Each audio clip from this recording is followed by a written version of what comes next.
Bismillahirrahmanirrahim. Assalamualaikum warahmatullahi wabarakatuh. Selamat sore teman-teman emiseri semua. Shalom, Om Swastiastu, Namo Buddhaya, dan salam kebajikan. Selamat datang buat teman-teman emiseris di kelas kedua, di week kedua kelas 1 dari Bisnis Katalis Financial Camp Indonesia. Sebelum aku mulai, aku mau nanya nih kabarnya buat teman-teman emiseris, gimana nih kabarnya? Oh ya, aku persilakan buat teman-teman emiseris juga buat ngeramein di kolom komentar yang ada di room Zoom ini. Oke, gimana nih kabarnya teman-teman? Kelihatannya udah mulai masuk ke akhir pekan ya, dan aku harap teman-teman semua masih tetap semangat nih buat ngikutin acara kita untuk kelas keempat kali ini. Dan acara kali ini seru banget teman-teman. Oh ya, sebelum itu aku mau nanya nih buat teman-teman semua, kira-kira ada nggak ya yang datang kemarin ke special mentorship yang diadakan oleh kami dari Financial Camp juga dengan narasumber dari Kak Erlina Juwita. Oke, gimana nih teman-teman? Oke, dari Astrid Diana Sari, very good, very well, mantap. Oke, teman-teman gimana nih? Aku mau penasaran nih sama teman-teman semua. Kira-kira ada nggak ya yang datang kemarin ke special mentorship? Oke, boleh diramain dulu di kolom komentar di chat Zoom-nya, atau bisa kasih reaction aja nih.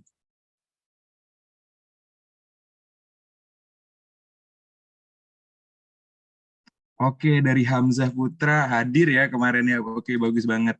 Nah, kemarin buat teman-teman yang ikut pasti ngerasain nih gimana serunya Kak Erlina itu ngejelasin bahwa cerdas secara keuangan itu penting banget nih buat kita, terutama buat teman-teman kaula muda ya. Karena sering banget kita punya penghasilan yang cukup, atau bahkan yang masih kuliah nih yang merantau itu dapat dapat uang dari orang tua juga itu kan lumayan kadang-kadang, atau mungkin teman-teman yang dapat beasiswa kan lumayan, dan terkadang kita sebagai anak muda nih kadang-kadang kalap teman-teman, kaget ngelihat diskon dari Shopee dan sebagainya. Dan aku harap teman-teman yang belum ikut kemarin nggak masalah, karena masih banyak sesi-sesi yang seru juga, dan tentunya materi-materi yang akan kita sampaikan dari narasumber-narasumber kita juga berguna nih buat teman-teman semua. Oke, ramai juga ya teman-teman yang ikut sesi kemarin.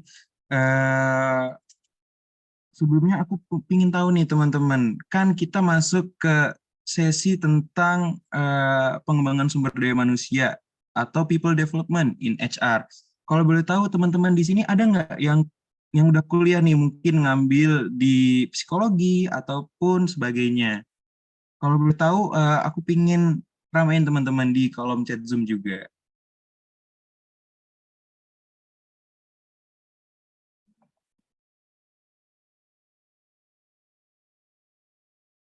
Oke, kayaknya belum ada ya, tapi nggak masalah juga. Dan aku harap teman-teman di sini tetap semangat dan fokus juga saat penyampaian materi yang akan disampaikan oleh narasumber kita. Dan aku harap teman-teman jangan lupa untuk aktif dengan melalui dari kolom chat Zoom, ataupun teman-teman juga kami persilakan nanti saat sesi Q&A teman-teman juga bisa tuh buat aktif juga. Nah, daripada berlama-lama lagi, langsung lanjut aja. Kita udah masuk ke check-in session, di mana check-in session ini apa ya teman-teman kira-kira? Nah, langsung aja, check-in session ini merupakan salah satu bentuk dari kami untuk menyiapkan teman-teman supaya semangat nih saat materi yang akan disampaikan nanti. Oke, maaf, operator langsung lanjut aja ke slide berikutnya. Oke, jadi teman-teman semua kita bakal main quizzes, dan aku harap di sini teman-teman ini ya berpartisipasi juga, karena quizzesnya ini bakal berhubungan nih tentang sama materi yang akan kita bawakan. Oke, mungkin bisa dibantu operator. Nah, oke teman-teman, jangan lupa untuk join quizzesnya. Kalau misalkan teman-teman kesulitan untuk join quizzesnya, kami di Kameti Financial Camp akan memberikan link berupa melalui chat Zoom. Oke, untuk linknya sebentar lagi akan dibagikan ya, dan jangan lupa untuk masukkan kode gamenya, yakni 44 1199. Oke, aku tunggu ya sampai 18 lebih 19 ya. Untuk kode gamenya yakni 441199. Oh ya, mungkin panitia atau operator terkait bisa dibantu untuk link quizisnya. Oke. Oke, supaya ngecek juga buat teman-teman yang udah masuk ke link quizisnya, bisa kali ya aku minta reaksinya, jempol atau love atau apa buat nandain teman-teman di sini sudah pada masuk ke room quizis. Oke, ada Hamzah, ada. Oke, dari Abr juga udah. Oke, masih sedikit banget ya. Oke, aku tunggu sampai 18.18. Maaf, 17 Sorry nih teman-teman, soalnya beda di zona waktu aku.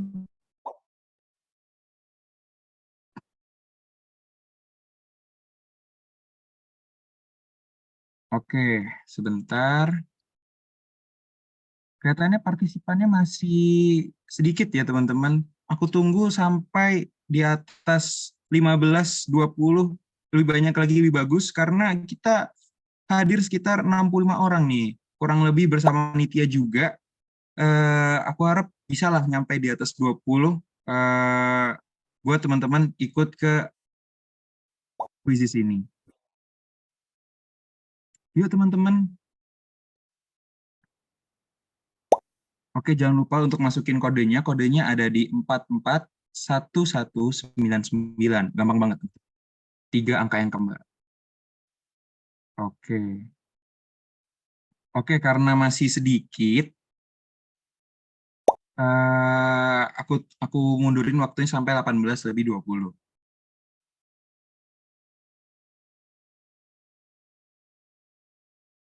Oke teman-teman, ini udah dibantu sama panitia. Jadi buat teman-teman yang baru bergabung nih kelihatannya ya, aku bantu aja untuk bisa langsung masuk ke link berikut dan juga teman-teman langsung aja untuk bisa gabung di quizisnya teman-teman.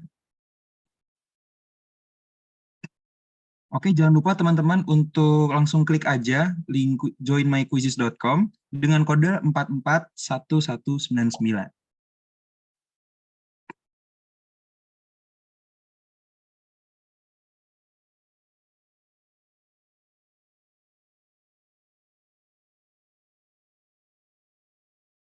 Oke teman-teman, nggak apa-apa yang baru bergabung, langsung masuk aja ke joinmyquizzes.com dengan kode 441199.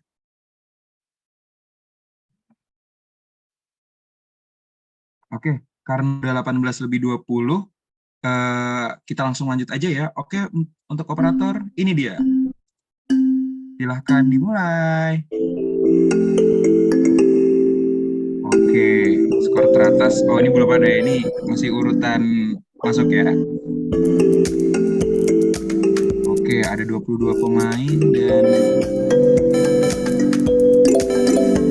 oke, wah, kelihatannya Astrid udah paling cepat nih jawabnya. Poinnya tinggi banget ya teman-teman, 830. Dilanjut dengan Saddam Hussein 820 dan Valen 810. Kemudian juga ada Umi Kalsum.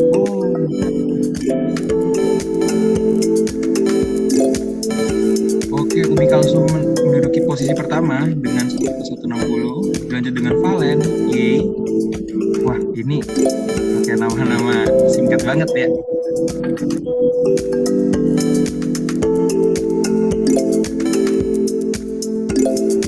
Oke, kelihatannya Umi Kalsum yakin banget nih. Oke, posisinya mulai berubah. Posisi kedua diduduki oleh Zah. Oh, sekarang Astrid. Oh, sekarang Zah lagi. Oke, posisi pertama digantikan oleh Saddam Hussein.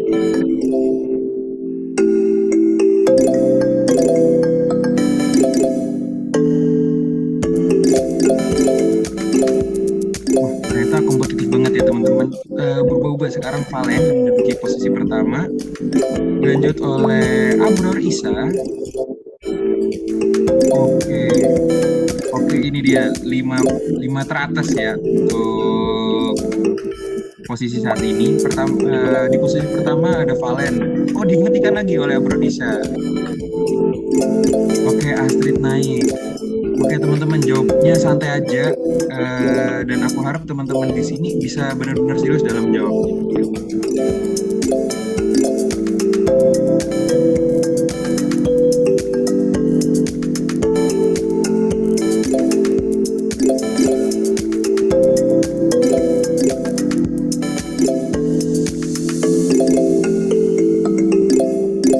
Oke, buat teman-teman tetap semangat yang lagi main di quizisnya, dan teman-teman yang lain yang belum sempat ikut quizis nggak masalah.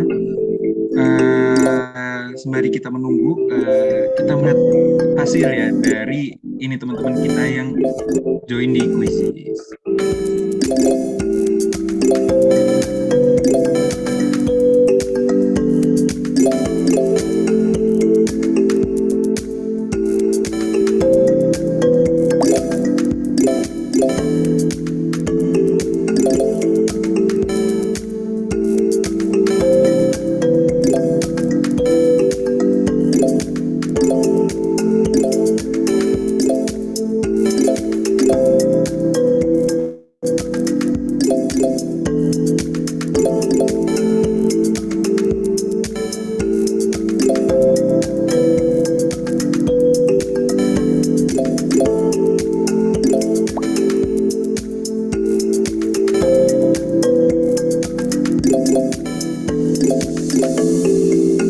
Oke, buat teman-teman yang lagi main quizis, apakah sudah selesai semua teman-teman?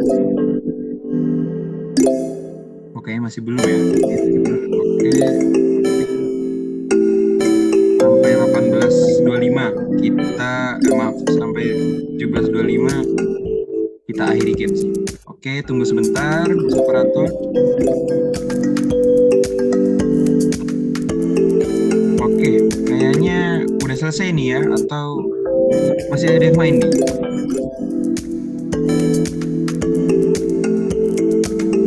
Oke.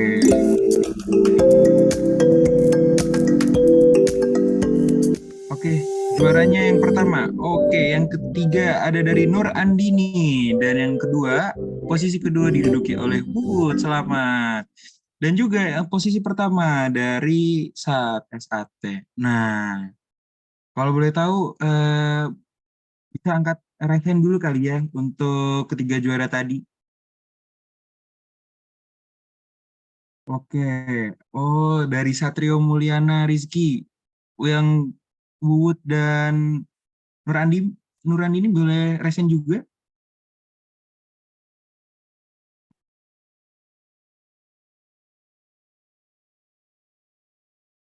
Oke, kayaknya baru dua aja yang resen. Oke, udah lengkap nih ya. Udah ada Satrio juga, dari Satrio, Dawud, dan juga Nur Andini. Oke, mungkin dari Satrio dulu nih. Gimana nih, kok bisa juara satu nih? Keren banget. Apa nih kira-kira strateginya? Silakan on mic. Halo Kak. Oh ya, halo. Ya? Oh, oke, sorry.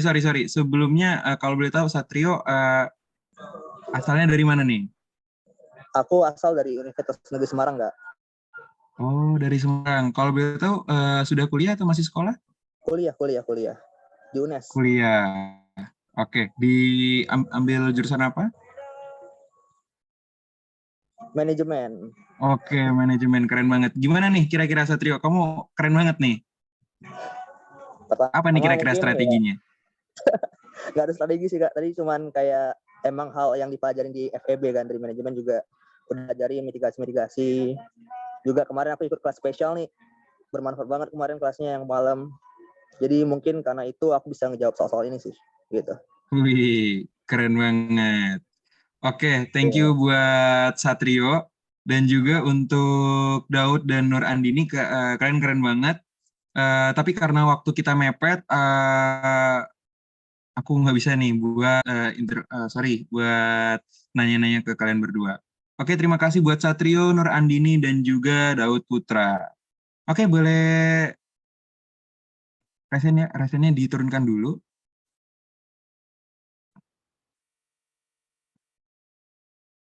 Oke, kita langsung lanjut aja ke sesi berikutnya.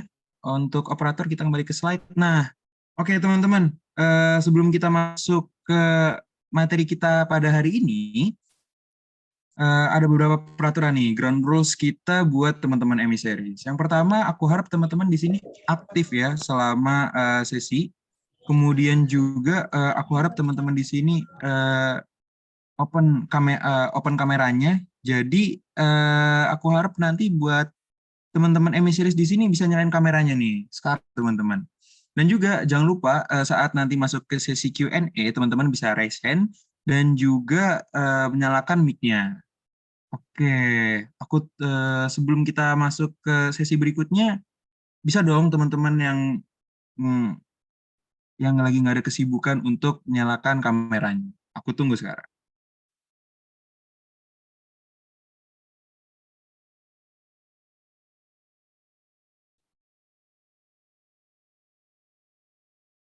Halo teman-teman, aku tunggu teman-teman sekarang buat nyalain kameranya.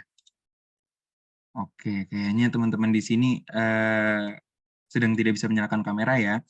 Oke, nggak masalah. Untuk operator kita langsung lanjut ke sesi berikutnya. Dan ya teman-teman, aku harap teman-teman nanti yang punya pertanyaan bisa juga nge-capture link Slido yang akan kita berikan. Di sini ada QR code, teman-teman bisa capture ataupun screenshot. Dan teman-teman nggak usah takut kalau misalkan teman-teman bermasalah, karena kita akan memberikan link. Nah, ini sudah diberikan ya di kolom chat untuk intip.in/mentoring1 week 2 Q&A. Jadi teman-teman di sini bisa juga bertanya melalui Slido. Oke, langsung lanjut aja ke slide berikutnya. Oke, teman-teman. Nah, di sini aku perhatiin dari tadi sudah ada Kak Nadia Karisa nih yang akan menjadi narasumber pada hari ini. Sebelumnya aku mau nyapa dulu. Halo Kak Nadia. Halo Kak Irsat, mau dipanggil Kak atau Mas nih? Waduh, bebas. Kak Kak Irsat aja aja lah. kali ya, biar lebih muda gitu ya rasanya. Halo Kak Irsat. Oke, halo juga Kak Nadia. Oh ya, by the way Kak Nadia gimana nih kabarnya? Baik, Kak Irsat. Gimana kabarnya Kak Irsat? Baik juga Kak Nadia. Oke, Kak Nadia apa sudah siap buat sharing-sharing nih bersama teman-teman emissaries? Oke, sudah dong. Oke, baik.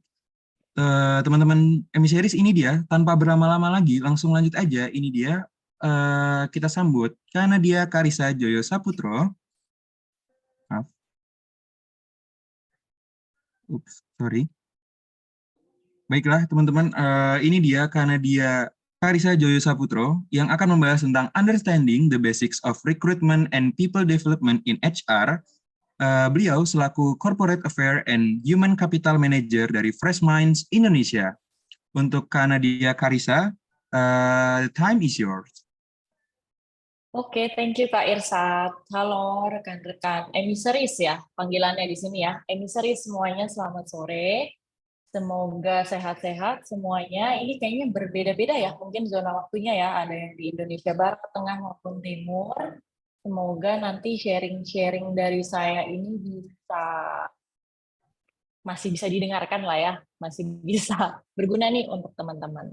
Oke, saya izin share screen. Sudah tampakkah Kak Irsat Oke, dan sudah tampak Kak teman-teman? Nadia. Sudah ya? Oke, ini dia. Oke, sekarang saya akan mulai. Nah, sebenarnya kan kemarin itu dari tim Financial Camp itu bilangnya recruitment dan juga people development ya. Tapi untuk sekarang ini saya pengen teman-teman itu punya apa ya framework pemahaman mengenai framework yang lebih besar lagi yang menaungi rekrutmen dan juga people development. Jadi nanti saya akan start dari human capital management gitu ya. Ini konsep yang menaungi rekrutmen dan juga people development. Nah, di sini ada sedikit slogan ya, environment which can maximize our growth in the long run. Nah, nanti teman-teman coba diresap-resapi lagi ya, direfleksikan setelah menerima sharing dari saya nanti ini meaningnya apa gitu ya. Oke, sebelum masuk, saya akan memperkenalkan diri dulu, gitu ya, daripada bingung siapa ini Nadia Karisa dari mana, gitu ya. Nama saya Nadia Karisa Joyo Saputro. Untuk latar belakang pendidikan, saya S1 Psikologi di Atmajaya Jakarta, dan juga sudah Certified Human Resource Professional, ini sertifikasi. Tuh. Nah, dari tahun 2021 sampai sekarang, saya menjabat sebagai Corporate Affairs dan Human Capital Manager di Fresh Minds Indonesia. Corporate Affairs dan Human Capital ini apa sih cakupannya? Jadi saya ini mengelola tim untuk end-to-end-nya HR, gitu ya, HC, dan juga operasional internal perusahaan gitu. Dan juga ada hal-hal, misalnya ada hal-hal yang berhubungan dengan pihak eksternal untuk partnership, biasanya juga ke tim saya.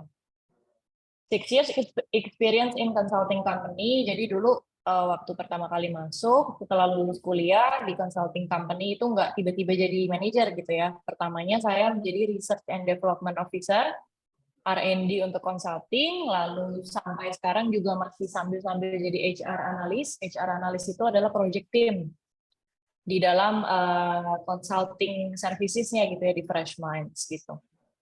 Lalu yang ketiga baru jadi CA dan HC manager.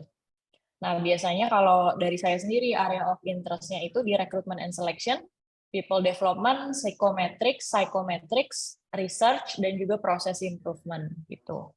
Nah, teman-teman nanti kalau setelah sharing ini masih pengen nanya-nanya, itu boleh kontak saya di LinkedIn ataupun di email ini. Nanti materinya akan di-share ya, Kak Irsat ya, setelah selesai sharing. Oke, baik Kak. Nah, terus ini saya akan menjelaskan sedikit tentang Fresh Minds, biar teman-teman ada gambaran gitu ya, Fresh Minds ini apa sih, dari tadi dia ngomongin Fresh Minds. Nah, kita itu sederhananya adalah HR consulting, nah tapi ada 3 service utama, yaitu di bidang talent development. Jadi talent development ini adalah mengembangkan strategi, sistem, program untuk mempersiapkan talenta terbaik di perusahaan. Kalau di areanya AC sendiri, talent development ini banyak di L&D ya, learning and development gitu. Lalu yang kedua adalah people analytics. Teman-teman mungkin sekarang udah tahu ya kalau di zaman ini tuh ada AI, ada big data gitu ya. Nah, kita bisa membantu perusahaan untuk mengoptimalkan penggunaan manajemen data di HR secara efektif dan efisien gitu untuk pengambilan keputusan di dalam perusahaan. Jadi biasanya kan cuma dari arahan manajemen gitu ya, kalau misalnya ada inisiatif-inisiatif tertentu di company. Nah, sekarang kita gimana nih caranya bisa menggunakan data. Jadi biasanya di people analytics kita bisa bantu klien untuk membuatkan dashboard, tools gitu ya untuk people analytics. Dan yang ketiga adalah digital learning, ini menciptakan ekosistem pembelajaran digital. Jadi kita tuh juga bisa membantu perusahaan untuk memproduksi media-media pembelajaran digital, misalnya e-learning content gitu ya, video-video animasi YouTube untuk pembelajaran, dan juga mempersiapkan sebutannya learning management system ya, itu kayak ininya perusahaan lah gitu. Platform untuk belajarnya pegawai. Nah, Fresh Minds itu sendiri punya services di bidang consulting dan juga training gitu ya, cara deliver ke kliennya. Mungkin kalau biar teman-teman gampang, biasa kalau consulting itu sama logiknya dengan konsultan pajak, konsultan apa lagi, keuangan gitu ya. Jadi biasanya klien-klien tuh punya masalah-masalah yang pengen dibantu selesaikan gitu ya untuk konsultan gitu. Itu sekilas tentang Fresh Mind. Ini detail-detailnya gitu ya. Tadi kan area deskripsinya, ini detail-detailnya nanti teman-teman mungkin bisa baca sendiri. Ini juga klien-klien yang pernah di-handle oleh Fresh Mind. Nah, sekarang kita masuk ke materi, teman-teman. Objektifnya apa? Yang pertama adalah menggambarkan key concept tentang human capital management, khususnya employee life cycle di dalam perusahaan. Employee life cycle itu adalah siklus pegawai gitu ya di dalam perusahaan. Nanti kita akan bahas, daftar isinya di sini ada 3. Yang pertama adalah HC Management Concept.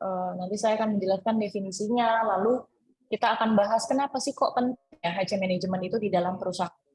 Dan juga yang selanjutnya adalah Employee Life Cycle. Nanti saya akan menjelaskan HC Management berdasarkan siklus pegawai di dalam perusahaan. Lalu yang kedua di sini adalah gambaran proses ditambah do's and don'ts-nya dari rekrutmen, learning development, dan juga performance management. Dan nanti kita akan ada Q&A gitu ya. Oke, nah ini adalah definisi dari human capital management, yaitu proses untuk mengelola seluruh aspek dalam employee life cycle, mencakup rekrutmen, program onboarding, talent management, employee engagement. Sorry Kak Irsat, kayaknya ada yang bocor suaranya. Oke, thank you. Lalu payroll dan people analytics gitu. Nah, ini ada catatan tambahan nih. Mungkin teman-teman di sini ada yang pernah dengar ya HRD. Terus bedanya apa sama HC gitu. Human Capital Management atau HCM biasanya lebih kita kenal dengan istilah HRD. Yang seiring berjalannya waktu, istilah HRD mulai bergeser menjadi Human Capital. Karena perusahaan mulai melihat pegawai sebagai aset yang harus dikelola, bukan hanya sebatas sumber daya yang digunakan oleh perusahaan. Nah, sekarang saya mau minta nih 2 orang, boleh nggak jelasin atau siapa yang tahu perbedaan antara aset dan sumber daya? Boleh 2 orang bantu saya? Open mic mungkin? Raise hand dulu waktu sekarang. Setelah itu baru open mic. Ada yang mau bantu saya? Perbedaan aset dan sumber daya itu apa sih? Ayo teman-teman emisaris, barangkali ada yang tahu nih terkait perbedaan aset dan juga sumber daya nih. Lumayan banget nih teman-teman, bisa langsung tanya-tanya langsung nih sama Kak Nadia. Silakan. Apa bedanya? Silakan, ini ada yang raise hand. Hamzah, boleh Hamzah open mic?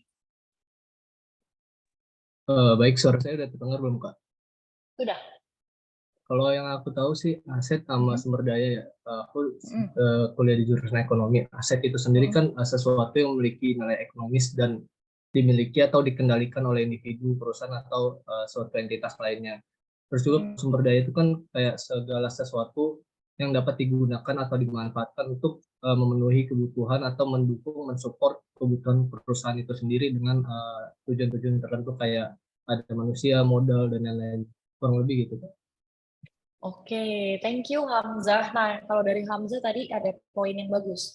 Aset itu ada nilai ekonomisnya ya. Dan juga kalau sumber daya itu biasanya digunakan untuk tujuan tertentu, spesifik biasanya ya, Hamzah. Thank you Hamzah, kita kasih clap hands, reaction clap hands untuk Hamzah. Next, di sini ada Muhammad Faras yang raise hand, boleh open mic silakan. Apa perbedaan aset dan sumber daya? Thank you. Oke, thank you. Jadi aset itu kayak lebih ke nilai atau barang yang memiliki nilai. Kayak bisa tangible juga, ada intangible juga. Terus ya ada nilai ekonominya juga. Terus bisa digunakan untuk menghasilkan pendapatan.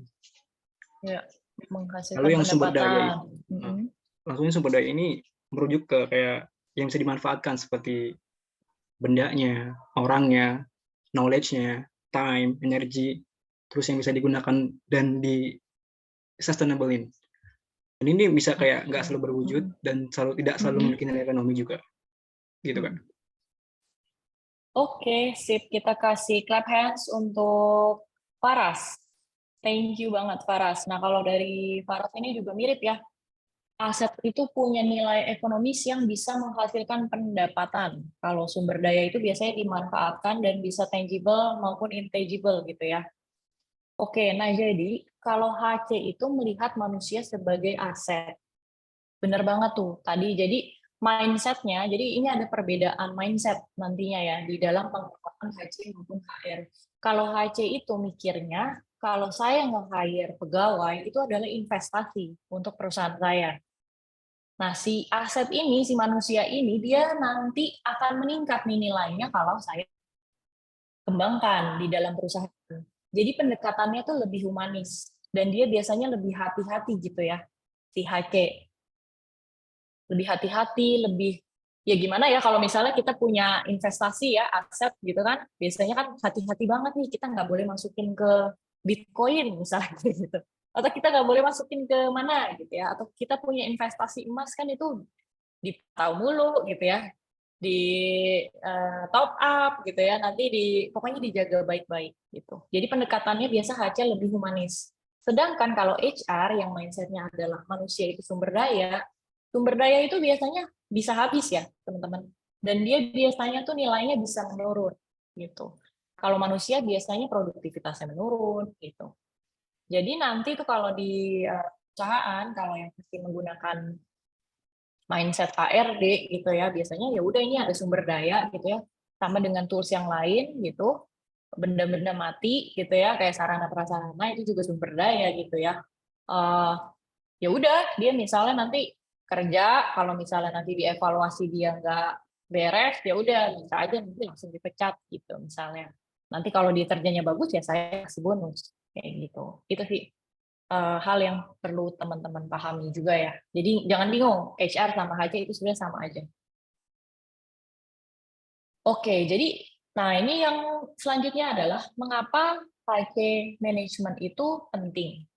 Jawabannya itu sederhana banget teman-teman.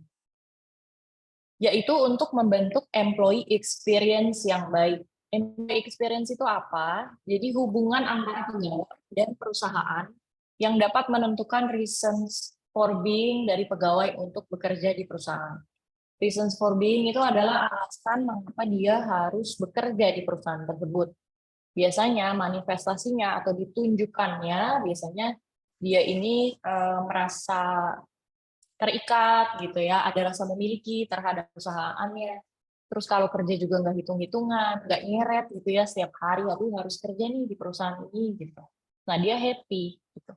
Kalau pegawai yang mempunyai experience yang baik, dia biasanya happy kerja di perusahaannya, dia semangat, dia berkinerja baik, bahkan lebih dari yang diharapkan oleh perusahaan.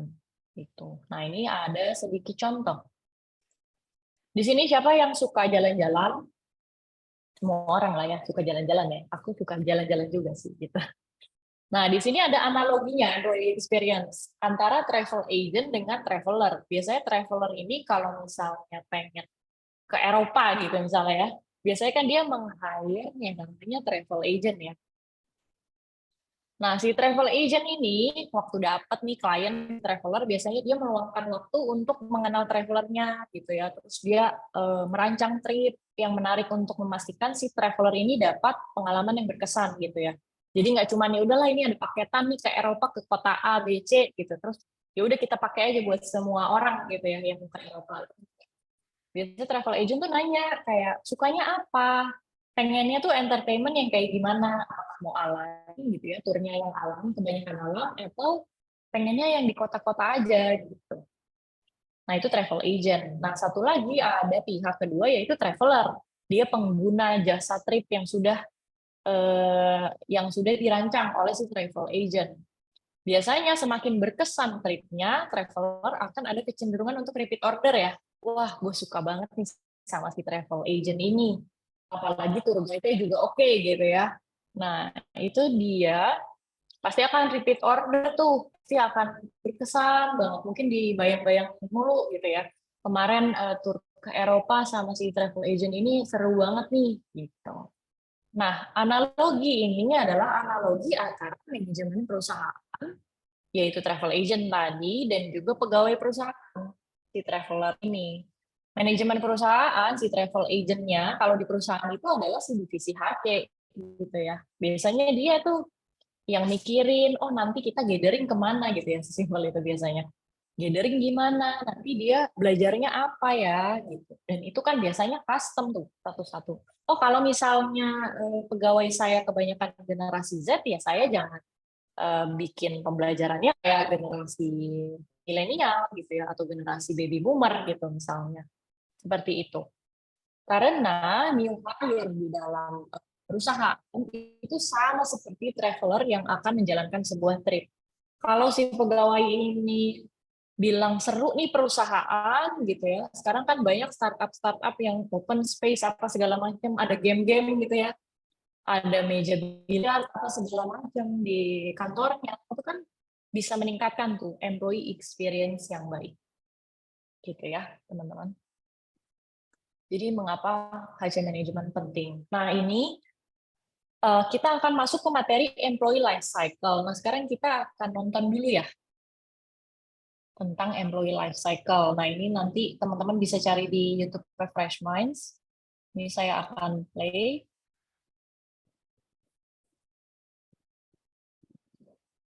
Perusahaan yang memiliki banyak pegawai, terdapat sebuah proses kompleks yang terjadi di Suaranya human terdengar capital. nggak? Terdengar kanan dia. Oke, yuk play ya. Silakan ditonton.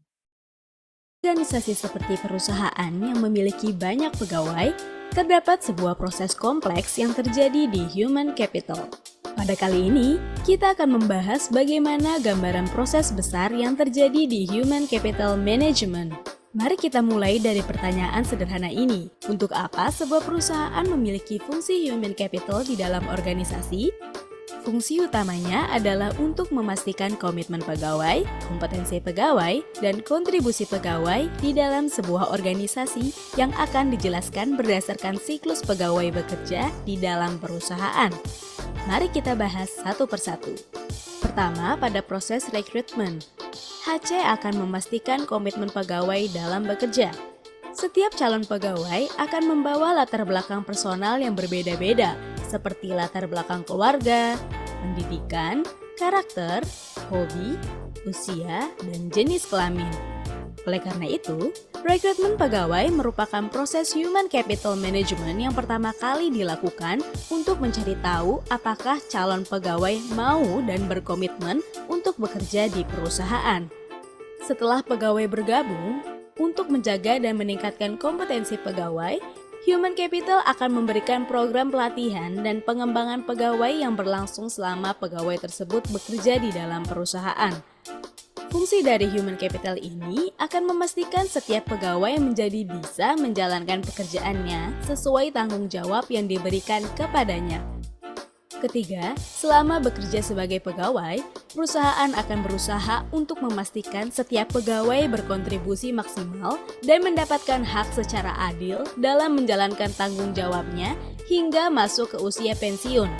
Dalam hal ini, perusahaan dan HC akan menjalankan fungsi seperti penempatan, manajemen kinerja, dan remunerasi bagi pegawai hingga pegawai tersebut memasuki usia pensiun.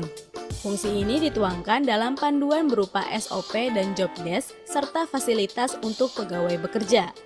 Sehingga dapat terlihat secara keseluruhan bagaimana fungsi human capital management dalam siklus seorang pegawai dalam sebuah perusahaan. Ketiga fungsi yang telah dijelaskan sebelumnya biasa juga disebut sebagai siklus talent development, yakni proses terintegrasi dan berkesinambungan yang membantu organisasi untuk secara efektif merencanakan kebutuhan talenta, menarik talenta terbaik, memotivasi perilaku yang sesuai, mengembangkan kemampuan dan pengetahuan yang ditargetkan, mempertahankan individu dengan kinerja unggul, dan memungkinkan mobilitas talenta di seluruh organisasi. Talent development merupakan esensi utama dari human capital management itu sendiri. Talent development sendiri tidak dapat lepas dari beberapa dimensi pendukung human capital lainnya, yakni budaya, visi dan nilai organisasi, tata tertib perusahaan, dan proses komunikasi di dalam perusahaan. Lalu, apa dampaknya setelah pegawai mau, bisa, dan berkontribusi dengan baik sesuai dengan perannya di dalam perusahaan? Pekerjaan dapat berjalan lancar karena kinerja pegawai bagus dan target organisasi dapat tercapai, sehingga manajemen perusahaan menjadi senang dan perusahaan dapat berkembang dengan lebih baik. Selain itu, pegawai akan menjadi semangat dan senang dalam bekerja. Lalu pegawai akan merasa bangga dengan perusahaan dan muncul rasa memiliki. Dengan adanya perasaan tersebut, sangat dimungkinkan pegawai menceritakan perusahaannya ke lingkungan terdekatnya dan perusahaan pada akhirnya akan dikenal baik oleh banyak orang. Hingga pada akhirnya, karena membuat manajemen dan pegawai senang dengan hal tersebut, dapat mendorong perusahaan berkembang dengan lebih baik. Sekian penjelasan mengenai gambaran umum Human Capital Management di dalam perusahaan. Terima kasih.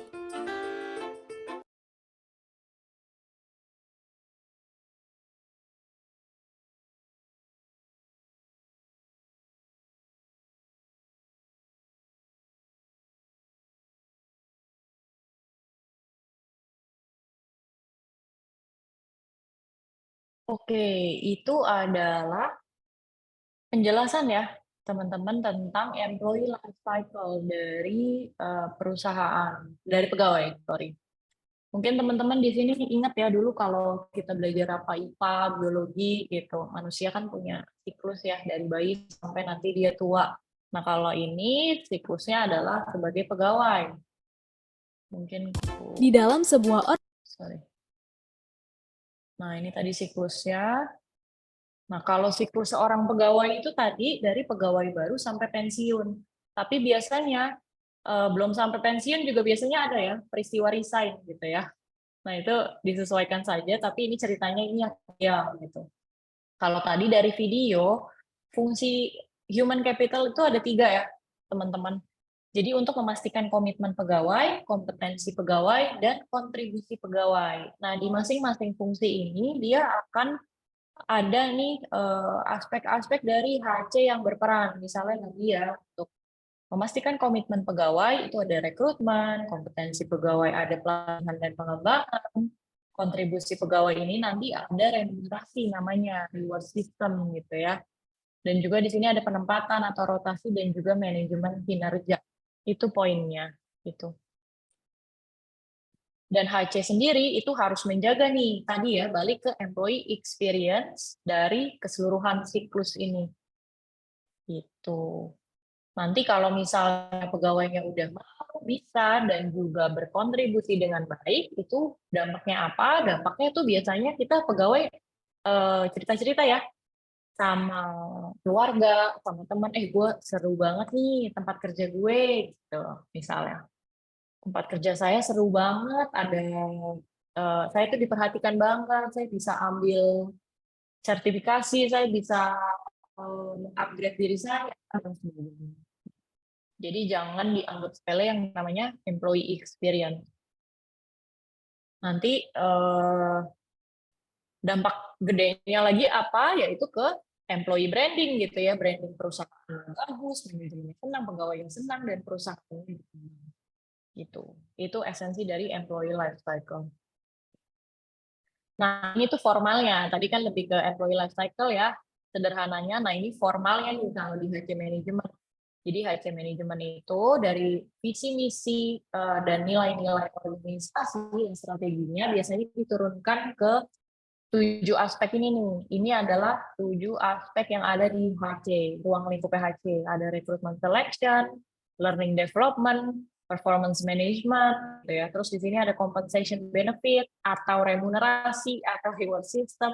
Nah, teman-teman nanti juga jangan bingung tuh istilah-istilah di HC tuh banyak yang mirip-mirip gitu ya. Karir development gitu ya, gimana caranya pegawai ini bisa merencanakan karir mereka. Misalnya sekarang mereka entry-nya adalah pegawai, staff gitu ya, nanti saya kepengennya 5 tahun lagi jadi apa ya, misalnya jadi senior manager, assistant manager gitu. Nah biasanya si karir development ini, karir path-nya nanti akan menjadi basis untuk learning development gitu. Dan juga yang terakhir di sini ada succession management gitu.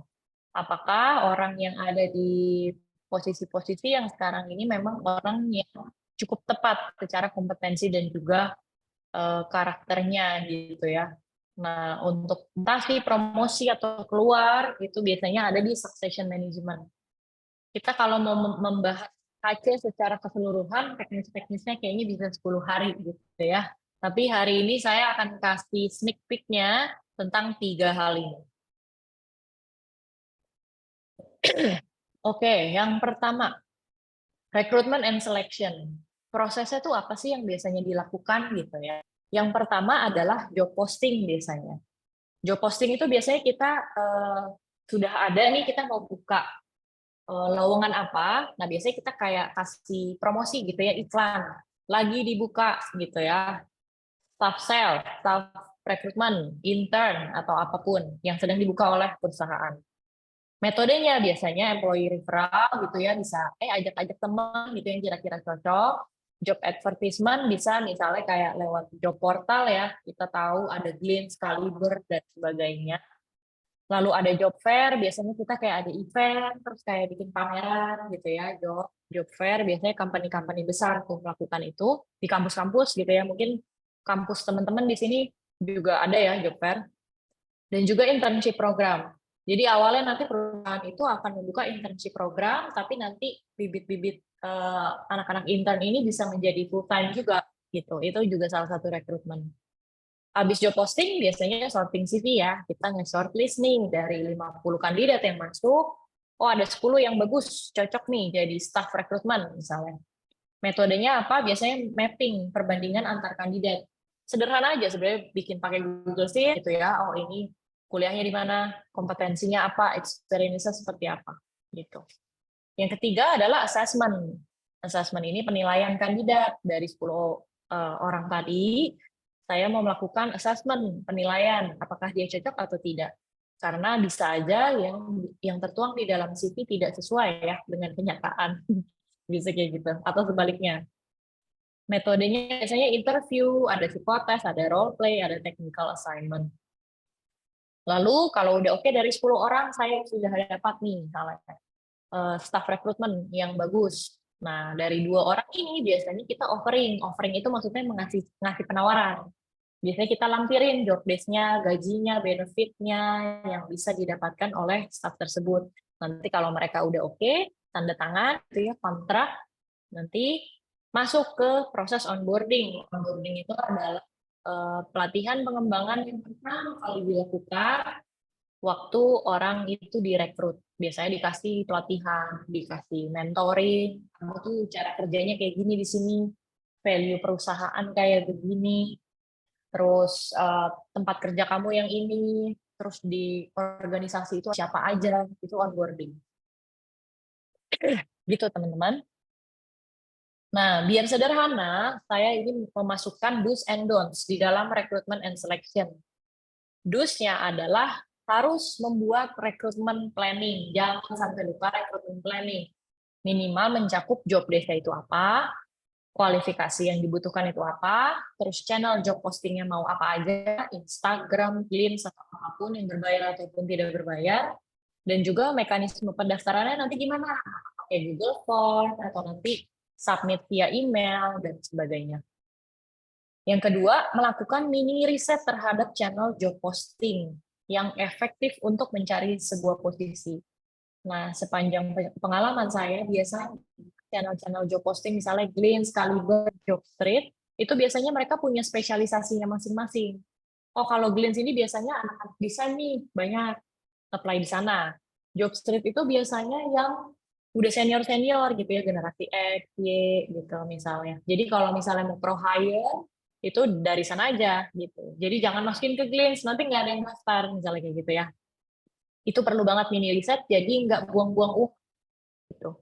Apalagi nanti kan teman-teman di sini maunya bikin startup gitu ya, yang namanya cost itu harus diatur sedemikian rupa biar nggak waste gitu, biar nggak sia-sia. Yang ketiga adalah mempersiapkan panduan pertanyaan saat interview. Interview ini kan assessment yang paling basic ya, pasti kalau kita rekrutmen tuh ada interview. Jadi jangan yang kayak, oke nih Kak Irsat gitu ya, misalnya mau interview gitu. Nggak punya panduan pertanyaan, itu kita nggak tahu tuh apa yang diobrolin ya. Jadinya ngalor ngidul, nggak jelas tujuannya itu apa. Jadi harus disiapkan. Kuncinya adalah planning sebenarnya sih. Don'ts-nya apa? Nah ini mungkin agak lucu ya, tapi sering terjadi nih. Misalnya teman-teman nanti bikin startup cuma 2 orang, 3 orang, 4 orang. Jangan sampai cocok logi ya dengan orang yang dikenal tanpa membuat job desk atau role-nya terlebih dahulu. Jadi kayak misalnya saya sahabatan banget nih sama Kak Irsat gitu ya. Terus kayaknya Irsat nih kayak bisa deh jadi partner saya atau jadi co-founder gitu ya, atau jadi kayaknya bisa nih jadi finance gitu. Asas kira-kira, padahal belum tentu dia butuh gitu finance. Jadi cocok logi itu jangan banget ya teman-teman nanti. Yang kedua, tidak mengirimkan respon setelah melakukan assessment pada kandidat. Nah, ini mungkin teman-teman di sini kalau intern pernah apply intern ataupun kerja, berasa ya udah interview tapi kok ini nggak ada responnya. Jadi saya diterima atau enggak, nunggu-nunggu gitu ya. Jangan sampai lupa sih. Jadi mau diterima ataupun tidak diterima ataupun di hold dulu, itu harus dikasih tahu ke kandidatnya. Gitu ya. Kita semua tahu ya susahnya cari kerja dan sebagainya, jadi itu kadang suka bikin frustrasi kandidat. Gitu. Oke, lalu yang ketiga, don'ts-nya adalah membuat proses assessment yang rumit saat perusahaan masih kecil lah intinya ya, kurang dari 20 orang. Mentang-mentang banyak duitnya gitu, misalnya nanti ada yang invest di startup teman-teman gitu, kita belilah psikotes yang 20 juta gitu misalnya. Kita beli yang paling pro banget gitu ya, padahal belum perlu gitu. Balik lagi ke planning, apakah perlu atau enggak, yang sesuai seperti apa gitu. Itu recruitment and selection, lalu masuk ke ND, learning and development. Nah, ini ada 4 tahapan besar kalau di learning and development, pengembangan karyawan ini ya. Yang pertama adalah need analysis. Kita biasanya harus analisis dulu kebutuhannya apa, pembelajaran pegawai. Metodenya biasanya gap analysis, antara kompetensi yang dibutuhkan sama kompetensi saat ini. Misalnya staff recruitment, dia harus punya interviewing skill yang bagus. Jadi dicek tuh ke staffnya yang tadi baru direkrut, dia bisa nggak ya interviewing skillnya gitu. Terus waktu diobservasi, wah dia nggak bisa nih, gagap banget, misalnya kaku banget gitu ya, untuk interview orang gitu. Nah itu berarti ada gap di situ ya. Lalu yang kedua adalah bikin learning plan, menyusun rencana dan jadwal pembelajaran berdasarkan need analysis. Udah dapet gap analysisnya, yuk kita bikin rencana pembelajarannya apa aja. Metodenya ada 2. Biasanya tuh kita kayak cari-cari vendor gitu ya, public training mana nih yang buka tentang skill tertentu gitu ya. Atau yang kedua adalah merancang sendiri. Gitu. Misalnya kita ada si A, si B, si C gitu ya. Si C yang butuh, oh ternyata si A punya skill-nya. Ya udah nggak perlu cari vendor, si A aja sudah sharing ke C. Kayak gitu tuh bisa gitu ya. Jadi nggak selalu sewa vendor pelatihan yang mahal-mahal banget, bayar 15 juta atau berapa juta gitu ya. Lalu learning delivery habis di plan ya pasti dilaksanakan gitu ya. Nanti kalau learning delivery harus disiapkan sarana prasarananya. Lalu melaksanakan program pembelajaran sesuai dengan learning plan. Jangan melaksanakan yang tidak di-plan gitu ya. Ini kuncinya nih. Lalu yang terakhir adalah dievaluasi learning-nya, learning evaluation.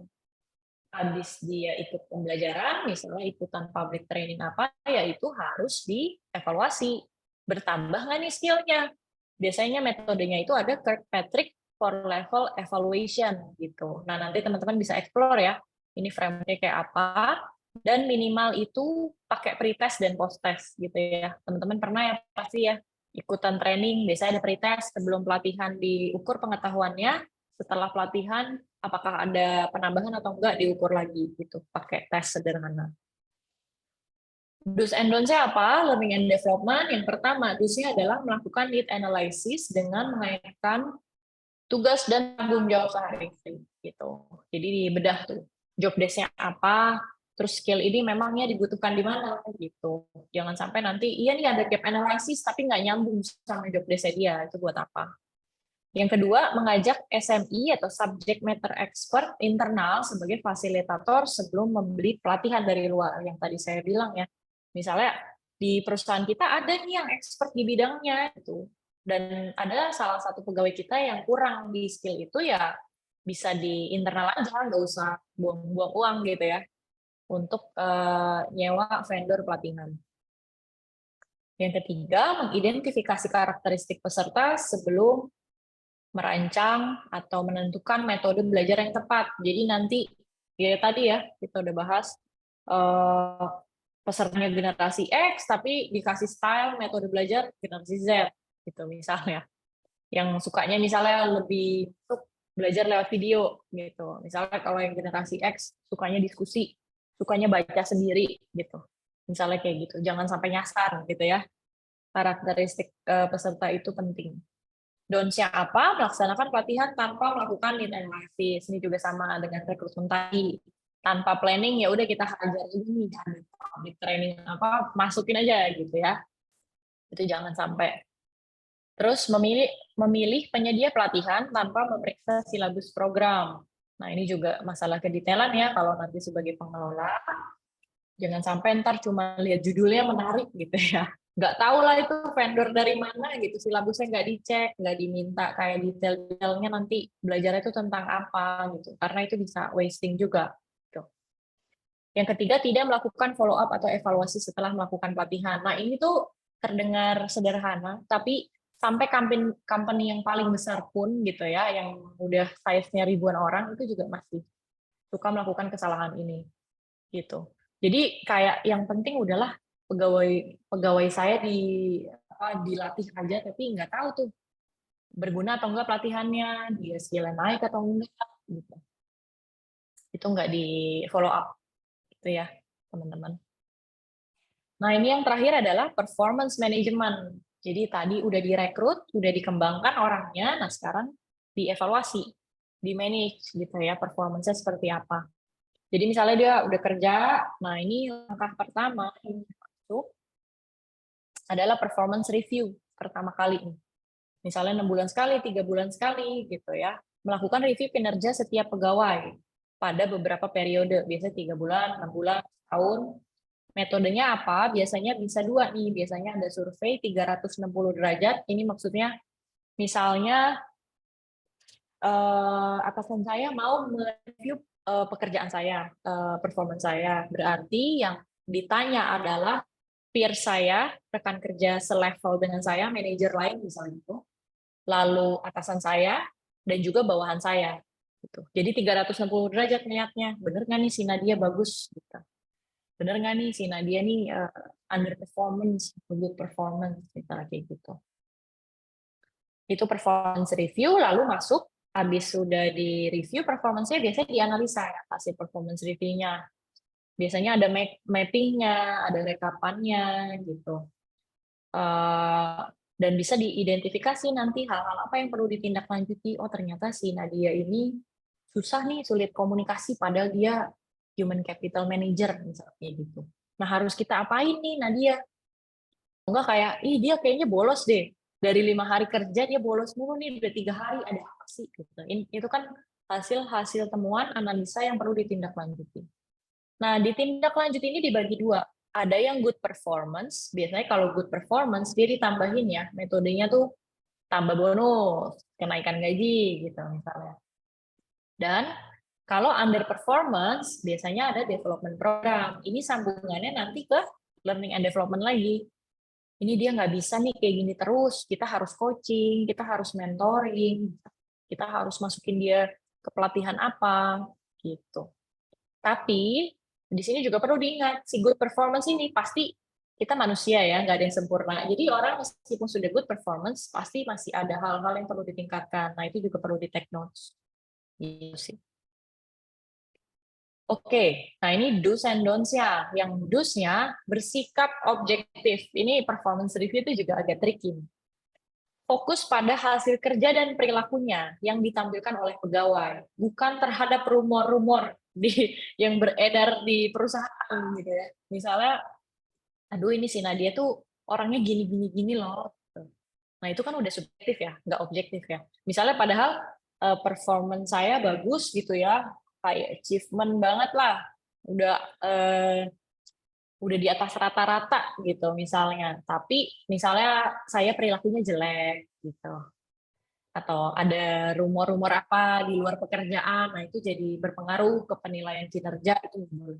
Jadi harus objektif, hasil kerjanya ada, perilakunya seperti apa di perusahaan, ya udah itu yang dinilai.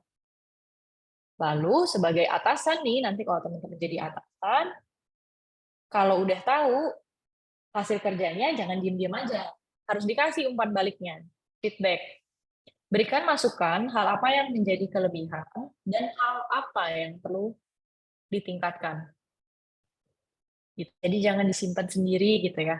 Jadi prinsip untuk performance review itu juga transparan. Jadi apapun yang saya tahu, bawahan saya harus tahu waktu orang yang di-review ya. Orang yang di-review itu juga harus tahu.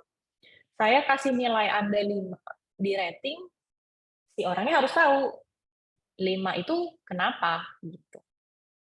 Yang ketiga adalah berikan penghargaan bagi pegawai yang berkinerja baik. Ini kan untuk membuat dia semakin semangat gitu ya. Oh saya dihargai loh hasil kerjanya gitu.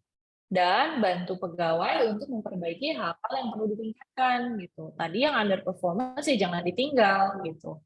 Harus ditanya, harus di-coaching, harus di-mentoring. Kenapa? Kamu ada kendala apa? Kamu ada hambatan apa? Apa yang bisa saya bantu gitu ya. Mendengarkan aktif dan empati itu juga paling penting di performance review. Don'ts ini tidak mendokumentasikan hasil dari performance review. Kayak cuman one-on-one session aja nih, ngobrol-ngobrol. Tidak mendokumentasikan itu bahaya, karena nggak bisa ngelihat progresnya ya, berarti. Trackingnya nggak ada, nggak dicatat, gitu. Nanti sama-sama lupa, misalnya. Hasil kerjanya kemarin yang bulan lalu kayak apa ya, gitu. Nanti bisa potensi slack juga ya, potensi konflik tuh. Yang kedua, berfokus pada hal-hal yang perlu ditingkatkan tanpa memberikan penghargaan pada hal-hal yang sudah baik. Nah, ini juga kita itu manusia, ada kecenderungan ya, ngelihatnya tuh yang salah aja gitu. Yang salah tuh heboh banget gitu ya.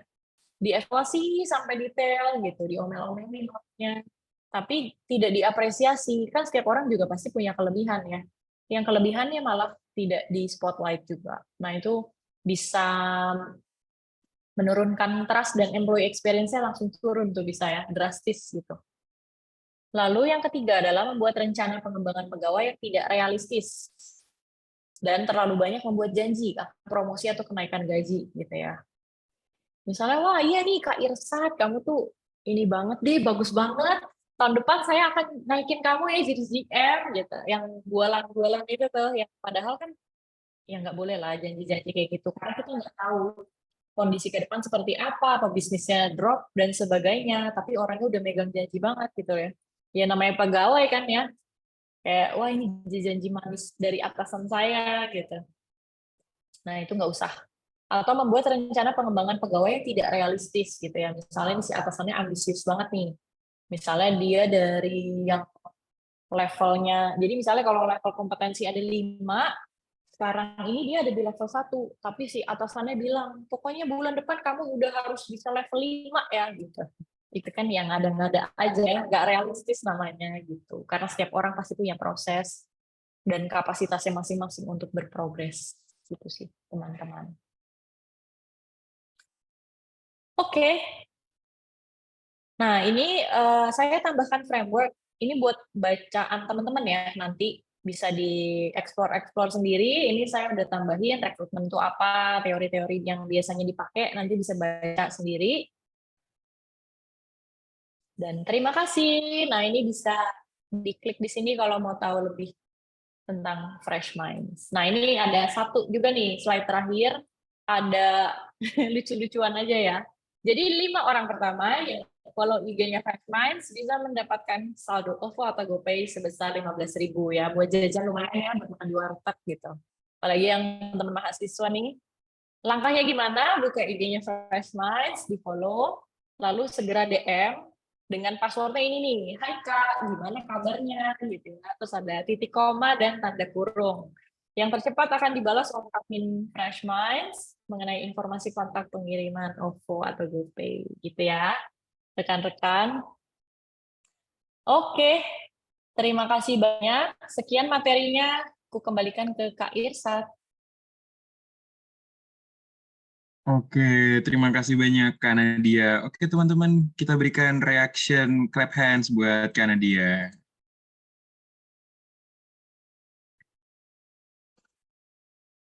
Wah, Kak Nadia materinya bagus banget nih. Dan mungkin dari sini teman-teman banyak yang nggak ngeh kan, rata-rata mungkin orang mikirnya ekonomi hanya terbatas ke uang atau hal-hal seperti mitigasi bisnis apa segala macam. Tapi ternyata teman-teman di sini ya,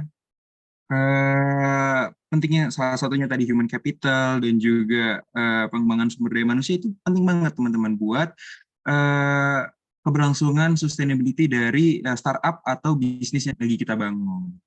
Nah, terus juga buat teman-teman jangan lupa untuk follow IG-nya Fresh Minds dengan harapan teman-teman di sini selain ya ada hadiah tadi, teman-teman juga bisa tahu nih ternyata untuk menjadi seorang HR yang baik itu seperti apa begitu dari salah satunya IG Freshman tadi. Oke, teman-teman kita langsung lanjut aja ke sesi Q&A. Mungkin Mas Operator bisa dibantu.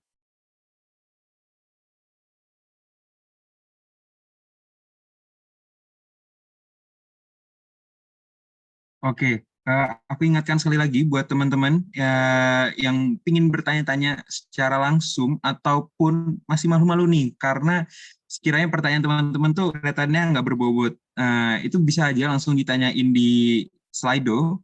Teman-teman bisa capture QR code yang ada di slide ini, ataupun tadi sudah kita kirimkan juga ya untuk link Slido-nya, yakni intip.in/mentoring1 week 2 Q&A. Mungkin teman-teman komite atau panitia bisa dikirim lagi nih, barangkali ada yang belum sempat masuk ke link Q&A-nya. Oke, langsung aja ya karena dia. Untuk pertanyaan pertama, aku buka dulu dari link, maaf, aku buka dulu dari ini deh, dari link Slido aja dulu. Oke, pertanyaan pertama ini dari Dito Dandra. Oke, aku kasih kesempatan buat Dito dan Dandra, apakah mau langsung bertanya melalui cara langsung nih. Jadi open mic dan juga open kameranya, jangan lupa. Nanti biar bisa coaching nih, hitung-hitung coaching bareng Kanadia. Gimana nih? Aman ya Kanadia? Aman. Yuk. Oke, untuk Dito dan Endra, bisa resen dulu mungkin? Halo, Dito dan Endra. Oke, udah ada nih. Halo, Dito dan Endra. Nah, kelihatan juga mukanya akhirnya. Oke, bisa langsung tanya aja nih ke Kanadia. Silahkan. Oke, sebelumnya terima kasih atas kesempatannya dan juga presentasi dari Kanadia dan materinya tadi juga bagus banget. Di sini aku mau nanya nih, jadi dalam case recruiting new employees atau karyawan baru, gimana caranya kita bisa tahu kalau karyawan baru yang kita rekrut tersebut dapat bekerja sama atau bekerja dengan sinergi yang sama dengan karyawan yang udah lama atau udah lebih dulu dari dia di perusahaan tersebut dengan lingkungan yang baru gitu. Udah sih gitu. Makasih Kak. Oke, thank you pertanyaannya Dito dan Nendra. Dari mana? Dito, Kenapa Kak? dari mana? Dari Masih Jakarta. kuliah? Oh ya, kuliah. Universitas mana, Dito? Di Institut Teknologi 10 November, ITS. Surabaya. ITS ya.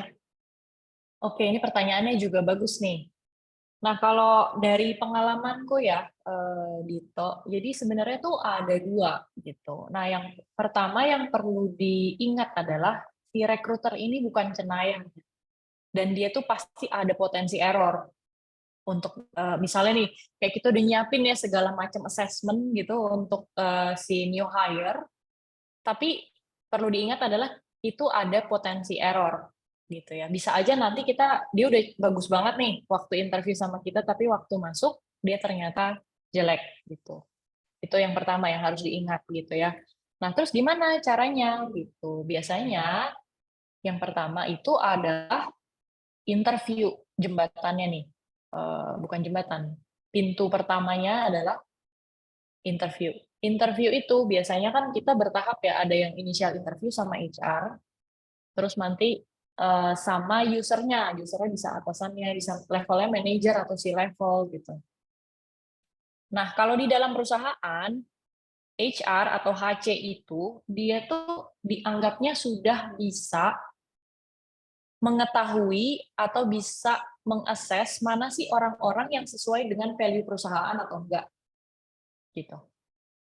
Karena kan si HR-nya maupun si level tadi ya yang lagi interview, dia kan yang pegang dong, dia tahu nih kalau di Fresh Minds gitu misalnya, ini ada 3 value gitu ya, kita tuh cara kerjanya kayak gini, kayak gini, kayak gini. Nah itu bisa diturunkan ke panduan interview tuh Dito biasanya. Jadi nanti kita tanya, biasanya itu kamu kalau kerja sama orang lain kayak gimana ya stylenya gitu. Itulah kasarannya. Itu jadi ngegali-galinya tuh emang harus pinter-pinternya. Itu satu, dari pengalaman dia yang lalu sama cara ngomong dia. Itu jadi tuh kalau interviewer ya, skill yang paling susah menurutku adalah observasi dan juga empati. Dan detail, dia tuh bisa tahu nih kalau kayak gini kira-kira orangnya seperti apa gitu. Sikapnya, mindsetnya kan kelihatan tuh ya dari cara dia menjawab. Nah dari situ tuh Dito, itu pintu pertamanya. Yang kedua, kalau misalnya dia udah lolos di interview itu, ya udah dia masuk kan. Nah karena tadi ada potensi error, ya udah nanti dilihat kan, misalnya waktu masa onboarding, biasa ada masa percobaan ya. Kalau full time 3 bulan misalnya, atau ada perusahaan lain tuh yang 6 bulan, baru dia diangkat sebagai full time. Nah kalau misalnya dia tidak bisa bersinergi gitu ya bahasa Dito di sini dengan karyawan lain, ya itu kan berarti menjadi catatan atau dia berarti tidak fit dengan value-nya perusahaan tersebut. Kayak gitu sih Dito. Biasanya bisa aja nggak diterusin jadi full time gitu ya kalau emang dia parah banget nih, jauh banget nih gitu dari value perusahaan dan sebagainya. Gitu sih Dito. Menjawab? Udah terjawab, Kak. Tapi aku ada follow up question, boleh nggak? Boleh banget. Jadi kan tadi katanya, kata Nadia, kita nyesuaiin kebutuhan kayak cara kerja di divisi ini tuh kayak gimana, terus kita baru gali-gali pertanyaan ke orang yang karyawan baru itu. Nah, gimana kalau dalam case dia, biasanya kan orang kalau emang ngelamar kerja, pasti kan dia kayak bangun citra yang baik, dan Ya. gimana caranya kita tahu atau ngebedain kalau dia tuh emang beneran punya pengalaman yang bagus, bukan cuma pencitraan aja gitu. Ya itu yang pertama sih sebenarnya jam terbang ya Dito. Jadi kayak itu nanti ketahuan tuh kalau orang yang sering interview ya nanti seiring berjalannya waktu tuh teman-teman pasti tahu ini orang nih masking deh kayaknya. Dia terlalu membagus-baguskan gitu ya misalnya.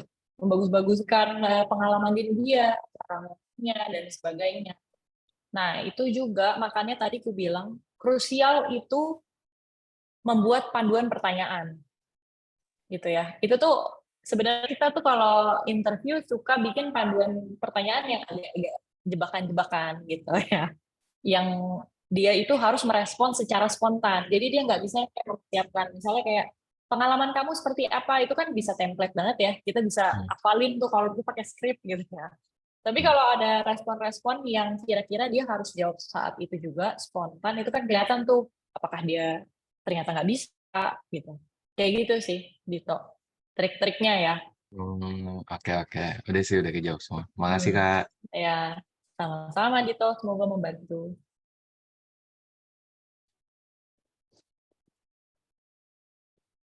Next. Oke, terima kasih buat Dito dan Endra. Semoga tadi pertanyaannya bisa membantu ya. Dan kita langsung lanjut aja ke pertanyaan berikutnya dari, anonimus nih. Hai Kak, izin bertanya, bagaimana jika banyak sekali CV yang palsu? Apa yang dapat dilakukan seorang HR karena interview saja tidak bisa membuktikan kualitas orang tersebut? Nah, menurut Kak Nadia, gimana nih Kak? Oke, ini kalau cara tips yang paling gampang telepon. Biasanya kan kita kalau CV ada ya, referral number atau apa, misalnya atasan kita di tempat yang sebelumnya, gitu. Misalnya kalau itu yang udah kerja. Biasanya saya cek, gitu. Ada usaha kong kali kong kah nanti ya udah itu ya kita trust aja gitu ya, tapi kita usahanya biasanya kayak gitu, ngecek tuh ke atasan dia di perusahaan sebelumnya. Itu yang pertama. Lalu yang kedua, bisa juga prosesnya kan tadi nggak hanya interview ya, sebenarnya kita bisa variasiin ke technical assignment. Jadi kalau di sedikit cerita di Fresh Minds tuh suka banget pakai technical assignment. Jadi contohnya gini, misalnya saya mau hire data analis, ya saya kasih tugas sebagai data analis, dia disuruh ngolah data. Itu kan bisa membuktikan skill dia ya, benar apa enggak nih orang bisa atau enggak. Terus nanti gimana Kak kalau misalnya tugasnya itu dikerjain sama orang lain gitu ya. Biasanya ada lagi presentasi. Biasanya saya suruh lagi presentasi. Ayo coba presentasikan tugas yang pernah kamu bikin. Itu kan kelihatan tuh ya. Nanti kita tanya-tanya kan kayak sidang skripsi lah gitu. Nah, itu baru kelihatan. Itu sih. Sama biasanya kelihatan sih kalau yang biasa untuk shortlist CV gitu ya, kelihatan ini kayaknya rada palsu deh gitu karena pengalamannya agak nggak make sense kayak gitu-gitu. Misalnya nanti teman-teman lihat nih, oh PT-nya nggak ada juga di web gitu kan bisa ya, yang kayak gitu. Ada kan yang ngarang-ngarang gitu ya, misalnya eh, PT ini magang di sini, cek di LinkedIn. Terus sih biasanya aku udah nggak terima sih di LinkedIn yang nggak ada, terus misalnya di browsing di mana lagi nggak ada. Jangan-jangan itu CV bodong gitu ya, teman-teman. Itu sih. Oke, Kak Thank Nadia. you. Makasih banyak, Kak. Jadi ingat ya teman-teman, pesan yang Kak Nadia tadi, jangan apa ya melebih-lebihkan apalagi sampai membuat ya pengalaman-pengalaman yang palsu gitu ya. Betul ya, Kak ya? Iya, betul. Ketahuan pasti. Oke, langsung lanjut aja. Wah, ini jadi aku mau ingetin dulu buat teman-teman emisaris. Barangkali teman-teman di sini pingin nanya nih secara langsung biar bisa coaching bareng Kak Nadia juga. Teman-teman, aku persilakan buat bertanya, tapi melalui link Slido sehingga bisa kita lihat bersama-sama nih. Dan kalau yang mau langsung bertanya, seperti Astrid sama Purwo nih, supaya aku bisa tahu siapa nih yang tanya. Oke, langsung lanjut dulu ke Astrid Dianasari. Halo Astrid, apakah ada di room? Hai Kak, ada. Oke, bisa on cam? Oke. Oke, oke. Jadi langsung aku kasihkan ke Astrid aja ya karena dia untuk pertanyaannya. Terima kasih. Ya, Oke. terima kasih Kak Irsad selaku moderator. Halo Kak Nadia. Halo Astrid. Selamat sore. Jadi gini Kak, sekarang kan tadi kan kata Kakak juga HR itu kan dilihatnya juga dari LinkedIn ya. Terus gimana sih Kak cara ngebangun personal branding yang bagus gitu di mata HR itu gitu. Terima kasih. Oke.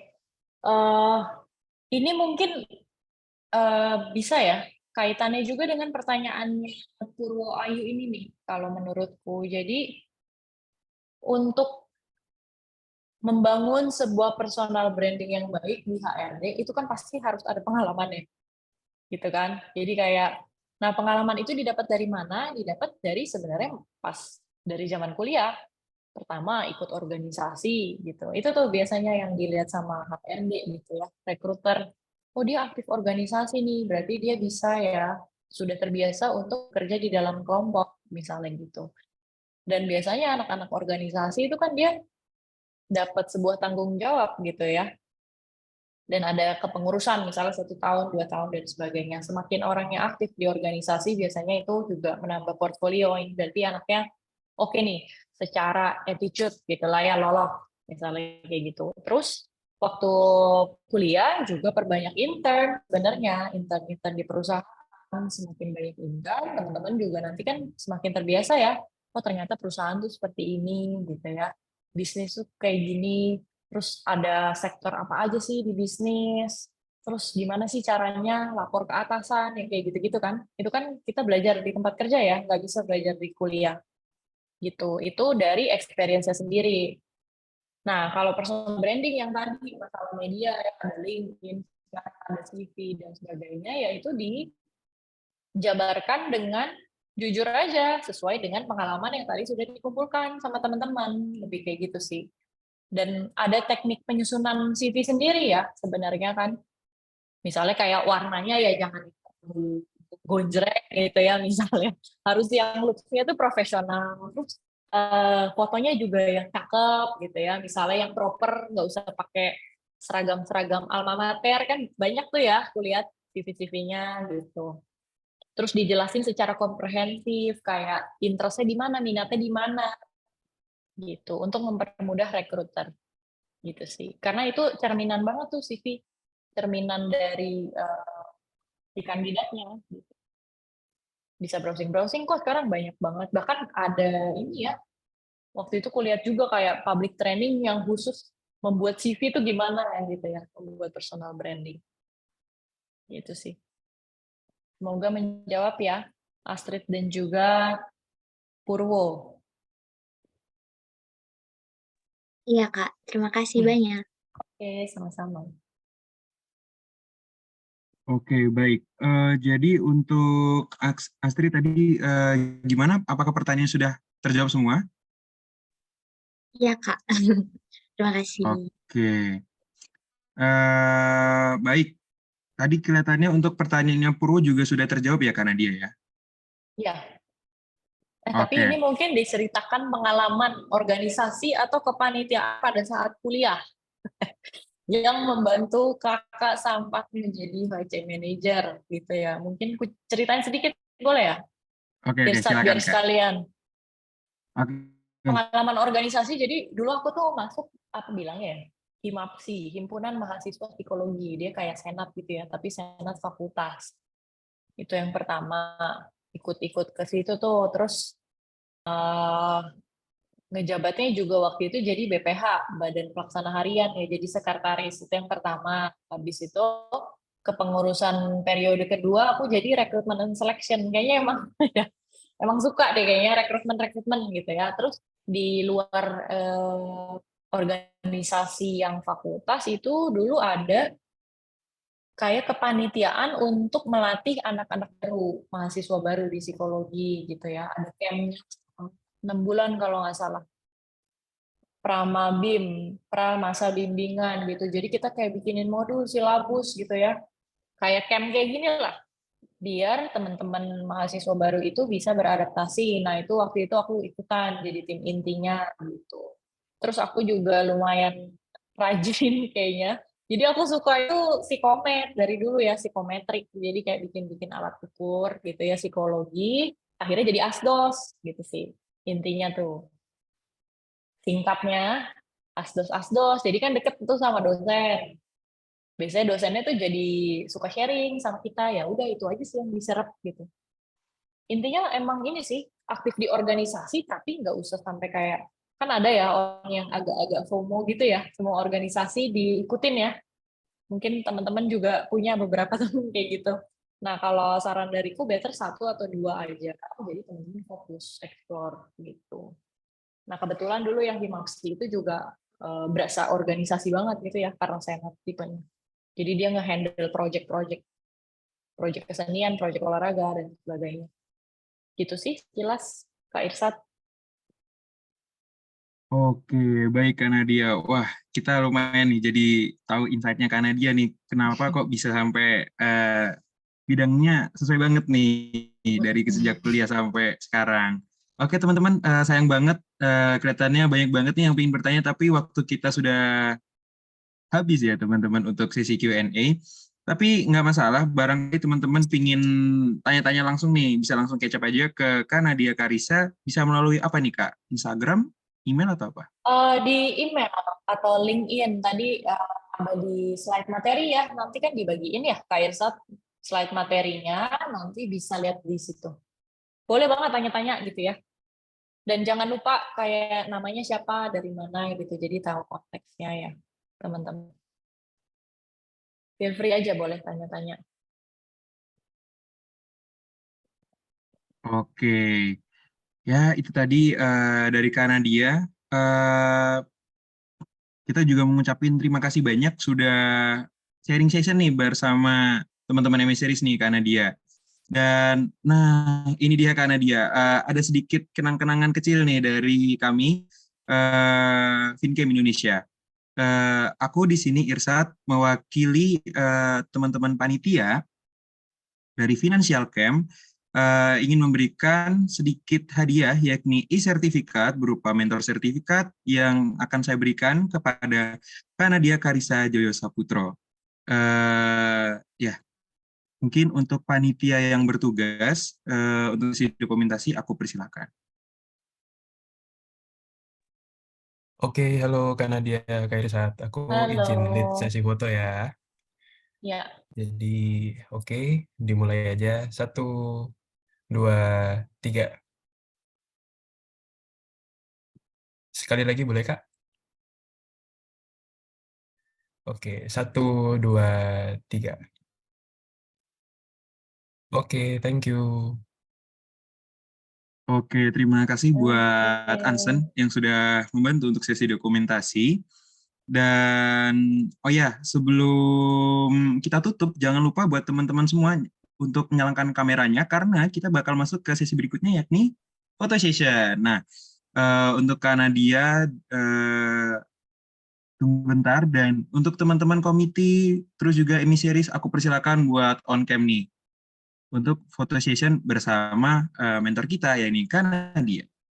Oke, aku tunggu sampai 19.38 ya.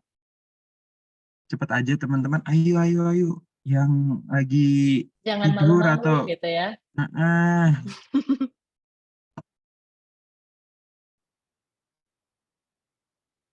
Wah, Thank you loh banyak ucapan. sertifikatnya, Iya. tim bisnis Katalis.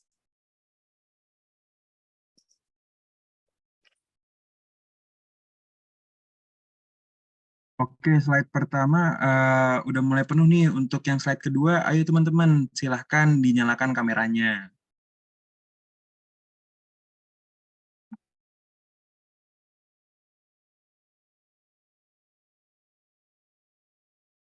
Wah, banyak juga ya.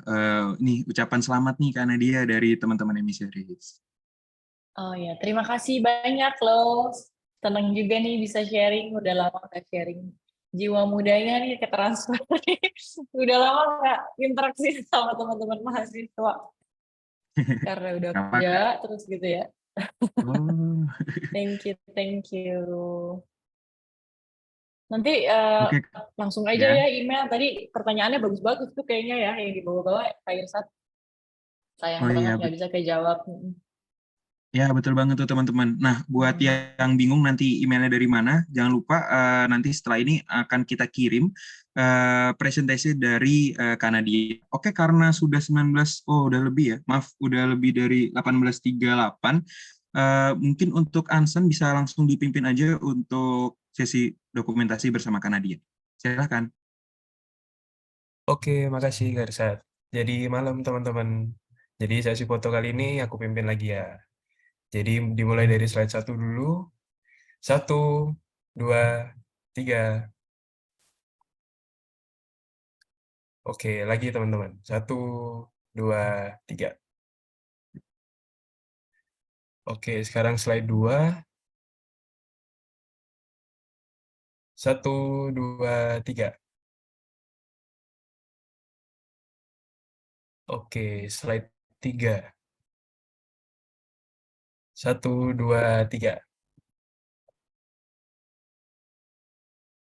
Oke, terima kasih. Oke, baik buat teman-teman Emiseries, terima kasih. Dan, oh iya teman-teman Emiseries, jangan meninggalkan room Zoom dulu.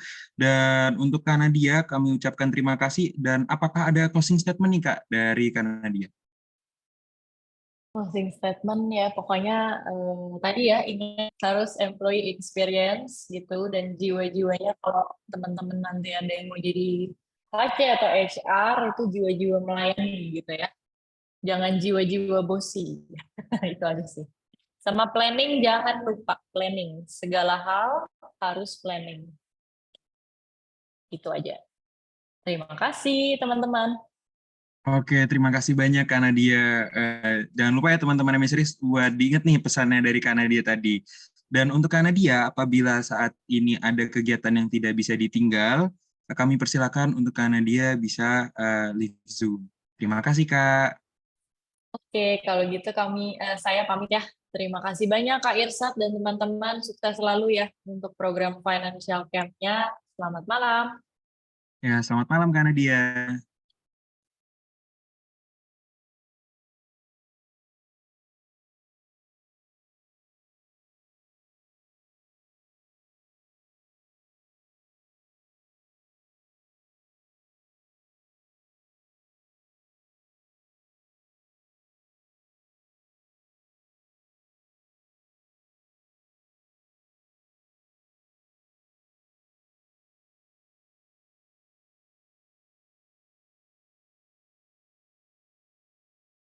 Oke, kayaknya masih menunggu, barangkali jaringannya sedang terganggu.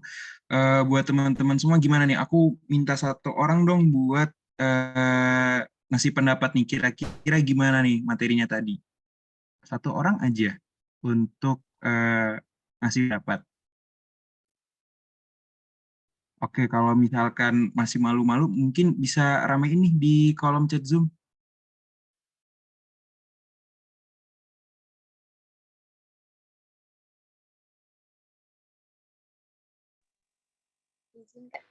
Oke, oke teman-teman, sembari kita menunggu kolom chat Zoom-nya, teman-teman jangan lupa untuk mengisi satisfaction survey.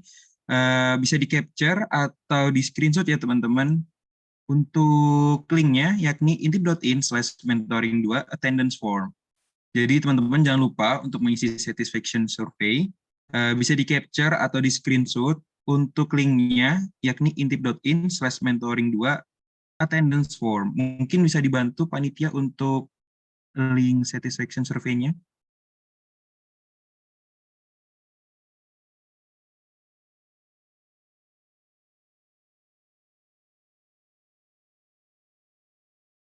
Oke, nah gimana nih?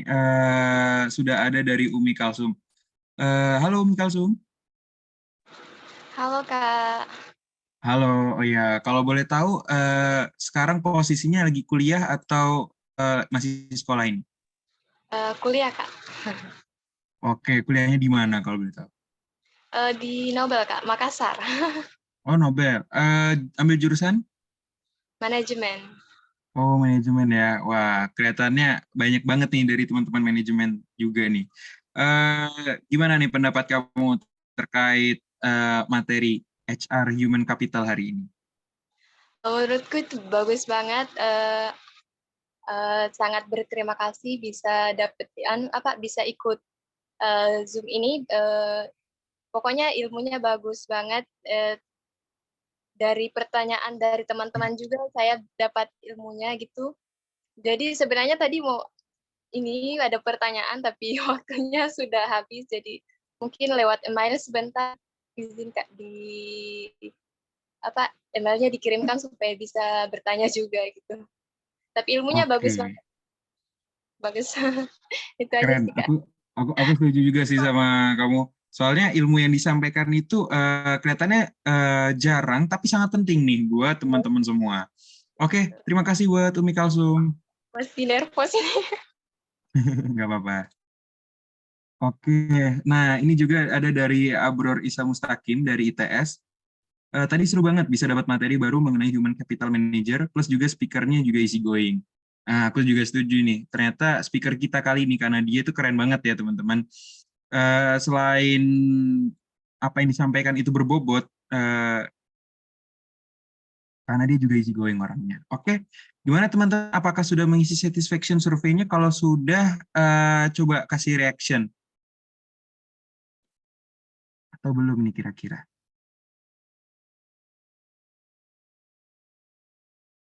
Oke.